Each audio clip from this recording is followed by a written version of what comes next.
Hello friends, welcome to CHIDAMBARAM kitchen. N channel பிடிச்சதுன்னா subscribe பண்ணுங்க, support பண்ணுங்க.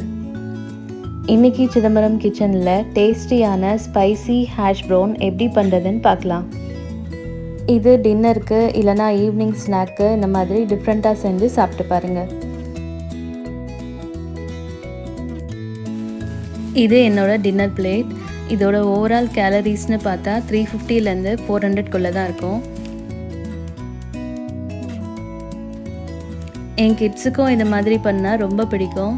அவங்களும் ரொம்ப நல்லா விரும்பி சாப்பிட்டாங்க. ஸோ வீட்டில் அவங்க கிட்ஸுக்கு கண்டிப்பாக இதை ட்ரை பண்ணி கொடுங்க. இப்போ வாங்க எப்படி பண்ணுறதுன்னு பார்க்கலாம். ஒரு 5 உருளைக்கிழங்கு எடுத்திருக்கேன். அதை ஃபஸ்ட்டு தோல் சீவிட்டு இது மாதிரி எடுத்து வச்சுருக்கேன். இதை நல்லா துருவி வச்சுக்கலாம். ஸோ இந்த உருளைக்கிழங்குலேருந்து ஃபுல்லாக நம்ம மாய்ஸ்சரை வெளியில் எடுக்க போகிறோம். அதை நான் வேஸ்ட் பண்ணாமல் ஃபஸ்ட்டு வர ஃப்ரெஷ் ஜூஸை தனியாக எடுக்க போகிறேன். அந்த ஜூஸை அப்படியே ஐஸ் ட்ரேயில் போட்டு ஃப்ரீஸ் பண்ணிடுவேன். இதே மெத்தடில் குக்கும்பர், கேரட் ஜூஸ்லாம் நம்ம ஃப்ரீஸ் பண்ணி வைக்கலாம். இதை 2 வீக்ஸ் வரைக்கும் இந்த ஐஸை நம்ம யூஸ் பண்ணலாம். இந்த மாதிரி ஐஸ் ஆனதுக்கப்புறமா நைட்டில் ஃபேஸ் வாஷ் பண்ணிவிட்டு இந்த ஐஸ் எடுத்து நம்ம ஃபேஸில் லைட்டாக மசாஜ் பண்ணணும். மசாஜ் பண்ணிவிட்டு ஒரு 20 மினிட்ஸ் அப்படியே விட்டுருங்க. அதுக்கப்புறமா வெறும் தண்ணியில் ஃபேஸ் வாஷ் பண்ணிவிட்டு டோனர், மாய்ஸ்சரைசர் போடணும். இது மாதிரி 2 days ஒன்ஸ் நம்ம பண்ணலாம்.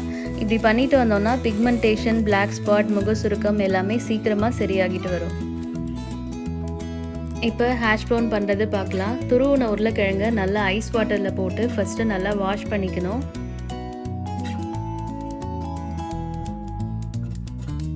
வாஷ் பண்ணதை மறுபடியும் நல்லா க்ளீன் கிளாத்தில் வச்சுட்டு நல்லா வடிகட்டி எடுக்க போகிறேன். சுத்தமாக வாட்டர் இல்லாமல் நல்லா பிழிஞ்சு எடுத்துக்கிறேன்.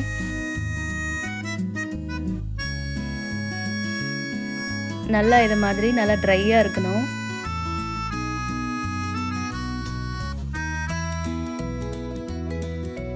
இப்போ இதில் ஒரு எக் ஒயிட் சேர்க்குறேன். பொடியாக நறுக்கின பூண்டு, 2 டேபிள் ஸ்பூன் அளவுக்கு பொடியாக நறுக்கின வெங்காயம், கொஞ்சமாக கொத்தமல்லி, கொஞ்சமாக ஸ்ப்ரிங் ஆனியன் சேர்க்குறேன். ஸ்ப்ரிங் ஆனியன் இல்லைன்னா பரவாயில்ல. இப்போ 4 டேபிள் ஸ்பூன் அளவுக்கு மைதா சேர்க்குறேன். 1 டேபிள் ஸ்பூன் உருகின வெண்ணெய் சேர்க்குறேன். வெண்ணெய் இல்லைன்னா நெய் கூட சேர்த்துக்கலாம். இப்போ இதில் தேவையான உப்பு சேர்க்குறேன். கொஞ்சமாக சில்லி பவுடர், உங்கள் காரத்துக்கு எவ்வளோ வேணுமோ அவ்வளோ சேர்த்துக்கலாம். கொஞ்சமாக பெப்பர் சேர்க்குறேன். இப்போ 4 டேபிள் ஸ்பூன் அளவுக்கு துருவின சீஸ் சேர்க்குறேன். இப்போ இது எல்லாத்தையும் தண்ணி இல்லாமல் போட்டு மிக்ஸ் பண்ணலாம். பார்க்கும்போது ட்ரையாக தான் தெரியும், பட் நல்லா மிக்ஸ் பண்ணிகிட்டே இருந்தோன்னா அதுலேருந்து திரும்பி மாய்ஸ்சர்லாம் வர ஆரம்பிக்கும்.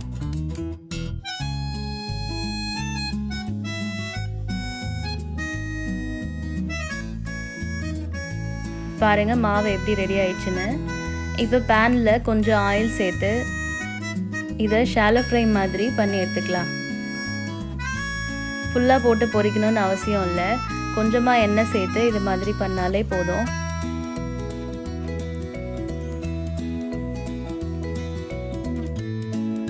உங்களுக்கு என்ன ஷேப் வேணுமோ அந்த மாதிரி போட்டு ஸ்ப்ரெட் பண்ணிக்கலாம்.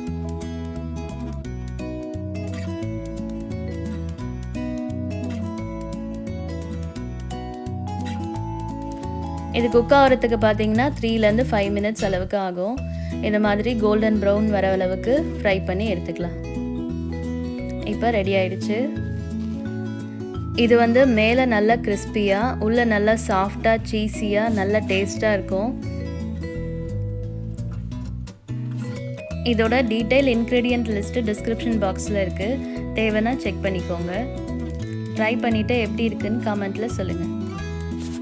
Thanks for watching. Bye. Thanks for watching. Bye.